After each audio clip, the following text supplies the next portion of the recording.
Welcome to Life in Full View, the podcast where we chat about literally anything and everything about life from a Christian perspective. I'm your host, Melissa, and each week we dive into what it's like living as a Christian in today's world, whether it's tackling everyday struggles, sharing uplifting stories, or answering those big, tough questions. We cover it all.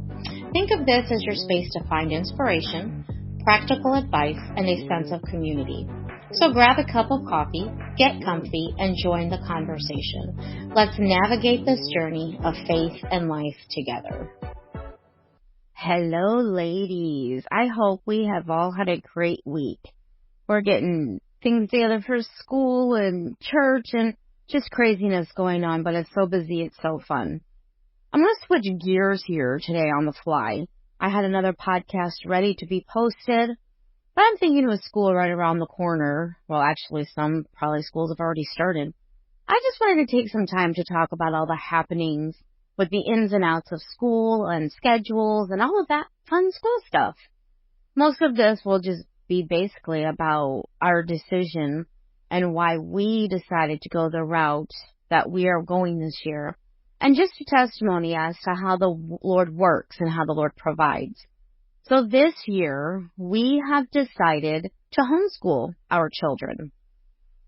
This is so different. I'm excited. Well, now I'm excited about it. When my older son, he's 23 now, was in kindergarten, I tried homeschooling him. Let me tell you, ladies, that went all wrong and all bad and all that crazy stuff. He was an emotional wreck at times because he couldn't understand things, which in turn made me, his mama, an emotional wreck, thinking, what am I doing? Why am I doing something wrong? I can't help him. Those kindergarten ladies, I don't know why it was so hard. It went all wrong. This homeschooling for kindergarten went all wrong for some reason. Well, first grade came around and I was offered a teaching position at a little Christian school in the country. My son started first grade there and I started my first year of teaching kindergarten.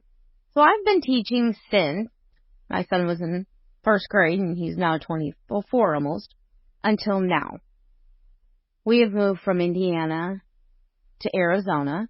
So in Indiana, I was the kindergarten teacher, and I would sub on the afternoons, 4th, 5th grade, 3rd, 4th, something like that. And when we moved to Arizona, I was a preschool teacher, then I was a teacher's aide, and then I was a 5th grade teacher. Being that 5th grade teacher scared the living daylights out of me. I was used to teaching kindergarten. This 5th grade stuff, I didn't think I could do at all. I almost turned the job down, and I would have. But the administrator talked me through it. She encouraged me through it. And you know what? After about a couple months, I loved it. I absolutely loved 5th grade, ladies. I was scared of math. But we used Rebecca, and they walked me right through it. I had access to the videos, so I watched the videos to teach me how to teach it, and I used a lot of YouTube. So it was an absolutely fun year of teaching. I knew it was my last year of teaching there, so maybe that had something to do with it. We then moved to Florida. After that year, I was dead set on a career avenue. I didn't want to teach anymore. I thought, yes, I still have 2 babies I need to raise in school, but I've been teaching and I've always wanted to do something else. So I thought, we moved to Florida, I'm going to have another career avenue. But the Lord was dead set on me still teaching. So a lady friend I met at a church we visited here in Florida set me up with an interview where she was teaching at a Christian school. Now, here I use the word Christian lightly when it comes to the school. It was a Christian school, maybe in word only. It wasn't horrible, but it was not the place for us. But the Lord provided. I felt that's where the Lord wanted me. My first year there, I taught in the ESE department. Again, that was something completely new. Wasn't as scary as 5th grade, but I think that's because I had 5th grade under my belt and I was kind of used to the craziness. My second year, I taught music and art. Music, I absolutely love. Singing, playing piano, I'm always belting out some kind of tune somewhere. I didn't like art so well. I could barely draw a stick figure at this time. So when they asked me, well, we're going to put art in there, I'm like, ugh, I don't do art. I can't even draw a stick figure. Music I love, but I don't know about the art. And they laughed and said, well, it's just 2 days a week. The rest of it's going to be music.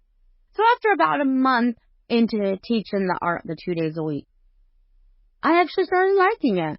I mean, it was only 2 days a week, so I knew I could handle it. Then all of a sudden, art turned into a full-time position. That killed me. No more music. What I loved and what I had a passion for, I was thrown full-time into something I did not like at all and had no passion for at all. We used Rebecca for all also, but I had way too many students to use those books. I was teaching art from grades kindergarten all the way to 6th grade. Some of those, like kindergarten had 3 kindergarten classes. 3rd grade had 3 3rd grade classes. 20 or more. So these classes were huge. There was no way I was going through all of those books. So a lot of the projects I came up with on my own. I used a lot of Art Hub. I searched a lot of things online.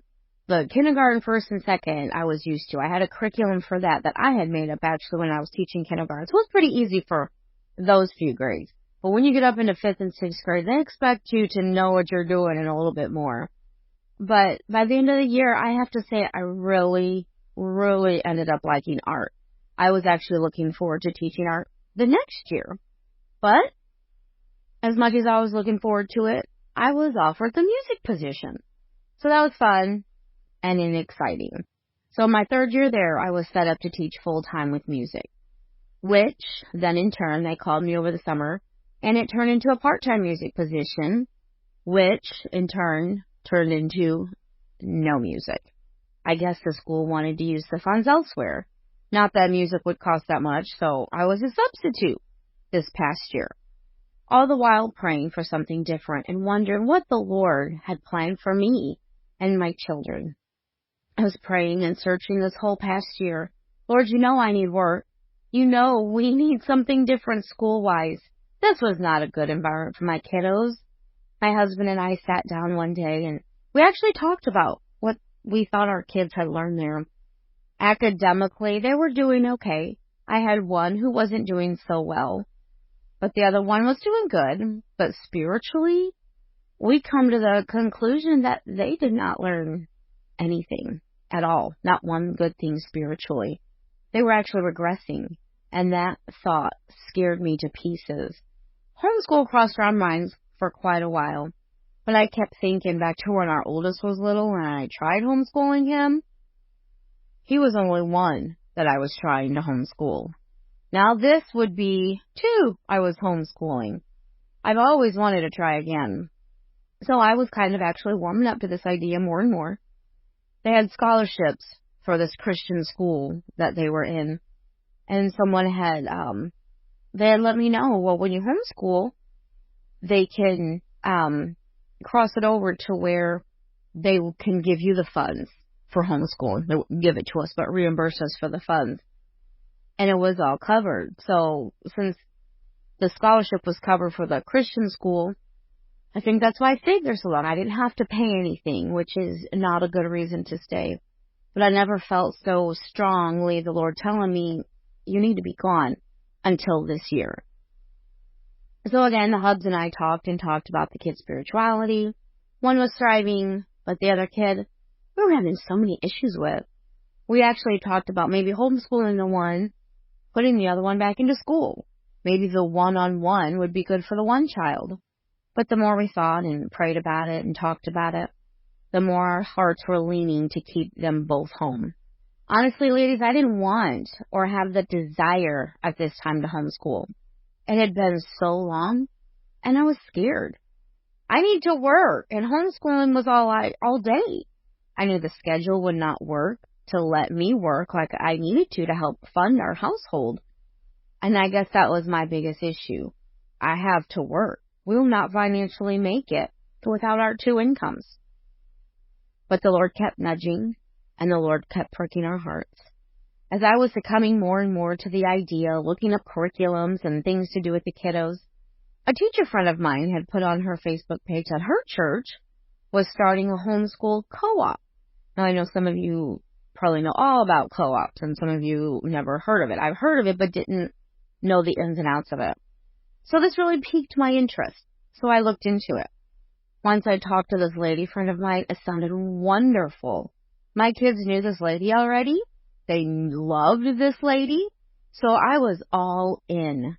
And ladies, this is where my heart changed, and I started getting excited about the possibility of now homeschooling. You see, my children are people persons. They love people. They thrive being around other people. It doesn't matter the age. It doesn't matter if it's kids or adults. They love people, which I absolutely love that they're like this. And this was another concern of mine. Being homeschooled, how would they get their socialization time in? Yes, there's church. Our church is very small. There's 7 kids, of which they are the oldest. So it's socialization time, but not kids with their own age. They loved adults, but, I always think in my mind they need kids their own age to socialize with.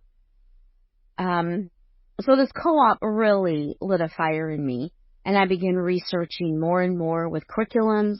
I listened to a lot of podcasts where I knew mamas were homeschooling. I wanted to find out what they used and all their sorts of stuff.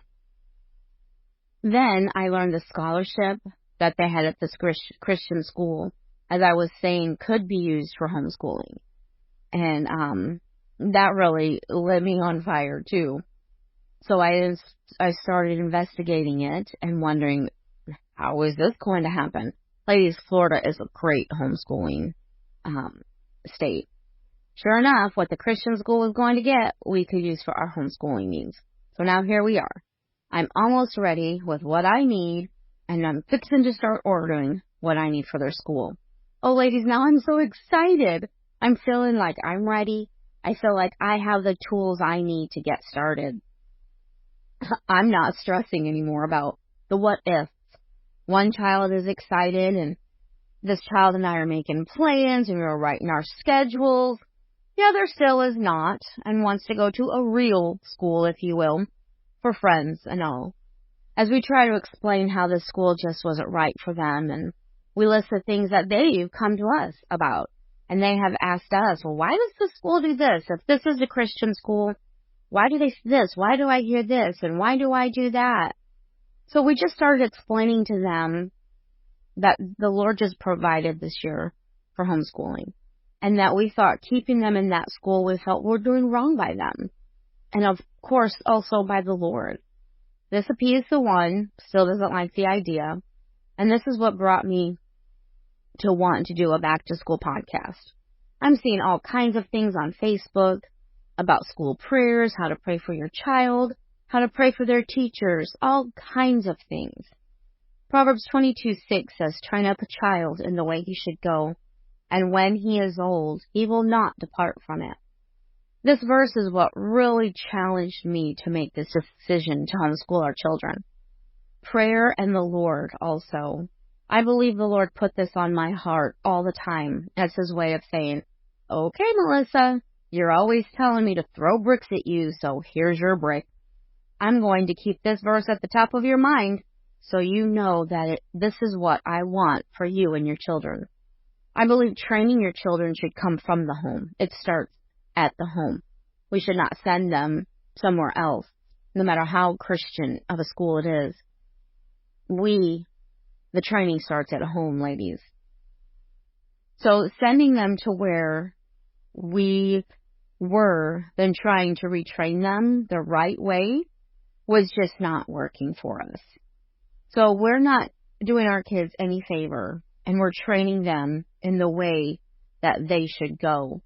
So sending them to the school and then having to reiterate all of the stuff that they've learned their whole life, they weren't really learning anything. We had to retrain them. And when this verse talks about train up a child in the way he should go, they were going in the wrong path. And we believe that was our responsibility. Of course it is as parents to train them and nurture them in the way that they should go.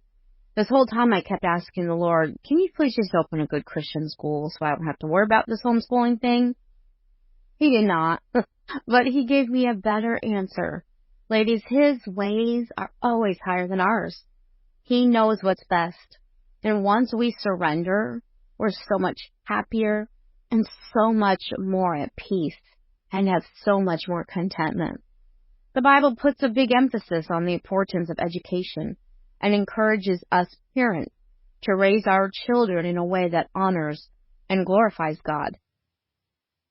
Deuteronomy 6:7, and thou shalt teach them diligently unto thy children, and shalt talk of them when thou sittest in thine house, and when thou walkest by the way, and when thou liest down, and when thou risest. We should be diligent about teaching God's commandments to our children. We should be daily integrating godly teachings to our children. Diligently suggests a persistent and attentive effort in educating children about the laws and principles set forth by God. We should be constant and comprehensively instructing godly examples to our children. Now, I know you don't have to only homeschool to do this, and I don't want anyone thinking I'm telling you to homeschool or you're setting your children up for failure and not teaching them godly principles. That's not at all what I'm trying to say, and I hope you can all understand that. We're just starting this journey. I'm going at this from my perspective and what I'm learned and just starting this new journey and what the Lord's told me. This verse calls for a discussion and reinforcement of divine teachings at various times and places during our everyday routines, like sitting in the house or walking, at the beginning and end of our days, when going to bed and waking up. This ensures that spiritual education is a continuous and an integral part of life, reinforcing the values and principles in natural and relatable contexts. Now, Ephesians 6:4b, the last part of that verse, says, but bring them up in the nurture and admonition of the Lord. Nurture here refers to a broad, caring approach that includes both discipline and encouragement. This implies creating an environment where children are guided in a way that supports their growth and development, emotionally, morally, but also spiritually. We should be creating a positive and supportive household in which our children can thrive. The word admonition here means giving counsel or advice, most of the time with corrective purposes. This involves instructing children in the ways of the Lord, which includes teaching them biblical principles and encouraging our children to live according to Christian values and according to the Bible, what God expects from us as Christians. As parents, we're not only to provide for our children's needs, but, and especially, we're to be guiding them spiritually, teaching and showing by the way we live, teaching your children what having a relationship with the Lord is like. We should have a goal to raise our children with a strong foundation in Christian faith and values, ensuring our children grow up with an understanding of and commitment to living according to God's teaching in His Word. Now, here's a list of a couple ways to pray for your children as they start the school year, and even as they go through the year. Number 1, pray for guidance for your child. Ask God to help your child as they go through the year, to guide your child, to give your child the wisdom and strength they need. Ask the Lord to help them to learn with an open heart and mind, to grow in kindness and understanding. Ask the Lord to protect your children and to give your children courage to face new challenges. This prayer was especially important to us as we moved to Arizona. Our older son was entering his senior year in high school. This was a hard time for him. He had been at one Christian school starting in first grade. He had all of his friends there, all of his teachers there. So moving him thousands of miles, starting all over his senior year of high school, it was hard. Ladies, this was difficult. So many challenges. He was still a good kid. He was a great kid. But we saw things in him. We knew he was depressed. Not like manic depressed, but things that made us think, did we do the right thing? We know this is where God had called us when we had moved to Arizona. But ladies, this year was so hard. But he had so many great opportunities the year that we were in Arizona. But this prayer was especially comforting this time of life for us with him. Number two, pray for safety for your children. Ask the Lord to protect your child each and every day as they head to school. Ask the Lord to keep them safe from harm and to surround your children with caring friends and teachers. Ask that your children feel His presence and know that they are loved. Number 3, pray for success for your child. Ask the Lord as your child is in their studies. Ask Him to give your child success at all their endeavors. Ask Him to grant your children perseverance and joy in their learning. Ask God to help your child to do their best and to use their gifts and talents for His honor and for His glory. Pray for confidence. Number 4, ask the Lord to give your children confidence as they start the new school year. Ask the Lord to help your children believe in their abilities and approach each day with enthusiasm. Ask the Lord to remind your children that He is always with them. He is cheering them on. Number 5, pray for positive relationships. Ask the Lord to bring your children positive relationships. Ask the Lord to help them make friends, good, godly friends, and that they themselves can be godly, uplifting friends. Ask the Lord to go fill them with respect in all of their interactions and fill with empathy and understanding. I've also found some Bible verses. I think I actually found some of these on Facebook, and I like them, so I'm going to lay them out for you ladies here also. So the first one I found is Ephesians 4:32, and be ye kind one to another, tender-hearted, forgiving one another, even as God for Christ's sake hath forgiven you. Ask God to help your children be kind. Be an example for your kids, mamas. Show your children how to be kind. Our children watch us, and moms, especially our little girls, they want to be just like us. To show kindness in all areas of our lives, to set the example of kindness for our children, is how we should be living in our lives. Number 2, Joshua 1:9. For the Lord thy God is with thee, whithersoever thou goest. Praise God for always being with them. Thank the Lord. Thank you for being with my child. We should be praising the Lord wherever thou goest, that He is with them. Number 3, Proverbs 10:9, the first part of the verse. He that walketh uprightly walketh surely. Ask God to help your children walk in integrity this year. Number 4, Psalm 56, verse 3. What time I am afraid, I will put my trust in thee. Ask God to help your children put their trust in Him. Number 5, Philippians 4:6 and 7. Be careful for nothing, but in everything by prayer and supplication with thanksgiving, let your requests be made known unto God. And the peace of God, which passeth all understanding, shall keep your hearts and minds through Jesus Christ. Ask God to help them not to worry. Worry is such a waste of time. I remember last year my kiddos would come home and be in such a disarray because this or that person, they were not their friends anymore, and they were just worried about what would happen and what they could do to make friends again. Now, kids are going to be upset about little things, but to our young children, these are huge deals. We need to try to explain to our children and do our best to show them how worry is not biblical, and we just need to take all things to God and give them to God. Number 6, Luke 2, verse 52. And Jesus increased in wisdom and stature and in favor with God and man. Ask the Lord to help your children grow this year. Academically, yes, but also especially spiritually. Number 7, Proverbs 17:17. A friend loveth at all times, and a brother is born for adversity. Pray for your children's friends. Pray that they have the right kind of friends. Friends who encourage and uplift them. Pray that they want to seek the right kind of friends. Teach them what right friends should look like and how they should act. And on the other hand, we need to teach our children how to be a friend also. Teach them how the Lord wants us to treat other people and how to be the good, godly person or friend He wants and desires us to be.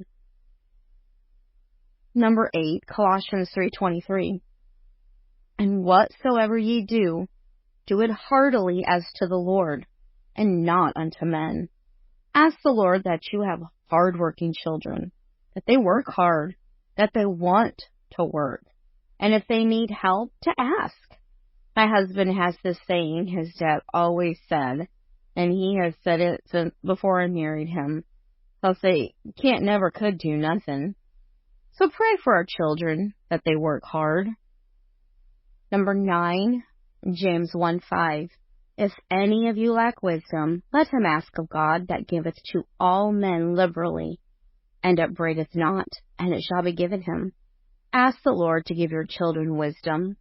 We know wisdom only comes from the Lord. Pray for wisdom for your children. And number 10, Philippians 4:12.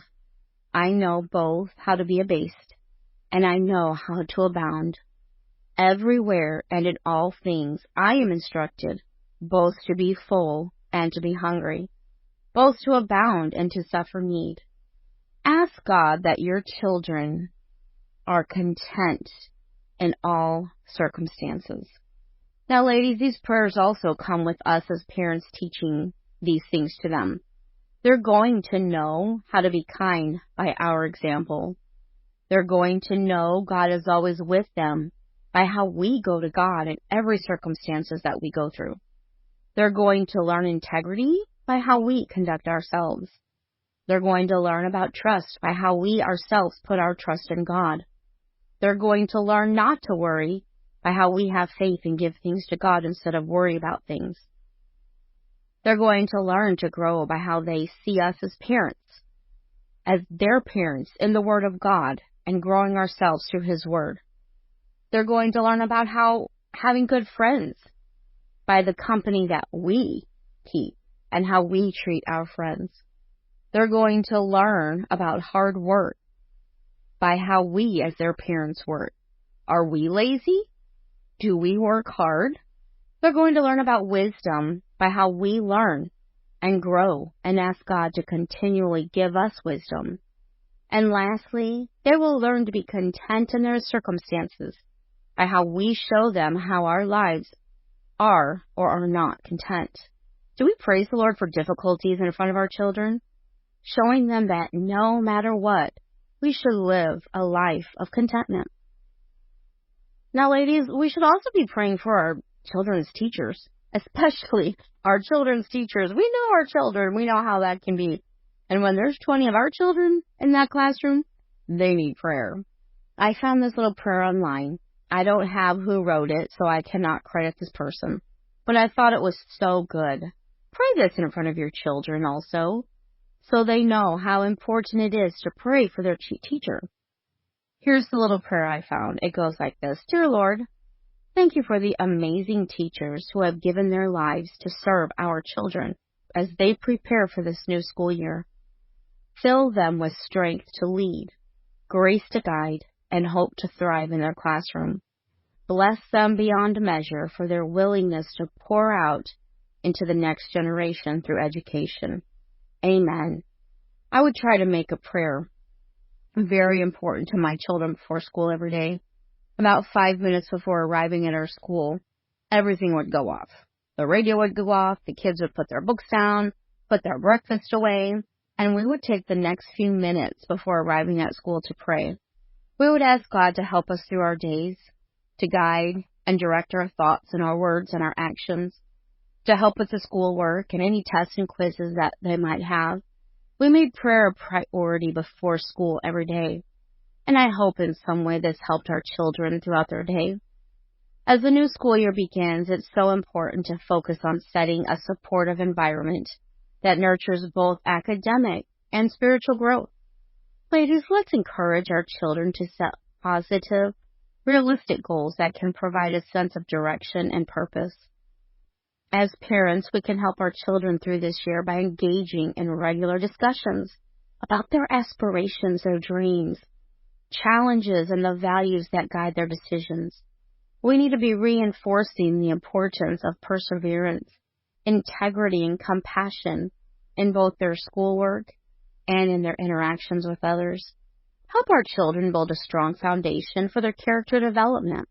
Ladies, we should maintain an open line of communication with their teachers and their staff to ensure that we're aware of our child's progress and any areas where they may need additional support. We should create a consistent routine that includes time for homework, time for family activities, and their spiritual practices to balance their responsibilities and maintain a sense of stability and well-being. Now, ladies, times are long and busy. So many children have so many extracurricular activities. While some are good and actually necessary, we need to watch out for our children's well-being. Don't overdo it with them. They have school. Some kids I know are in so many school sports, then they have outside activities. Set your children up for success, not failure. As I close, ladies, we need to be modeling a godly lifestyle ourselves. Reinforce our values we wish to instill in our children. Demonstrate kindness, patience, and a strong faith in our daily lives. Ladies, we set the example for our kids to follow. Let's set our standards high so they have something high to strive for and reach for. Pray together with your kids. Attend church together. Always discuss your faith with your children. They need to know where we as their parents stand on biblical principles. So by integrating these practices into our daily routines, we support our children in having a fulfilling and spiritually enriching school year.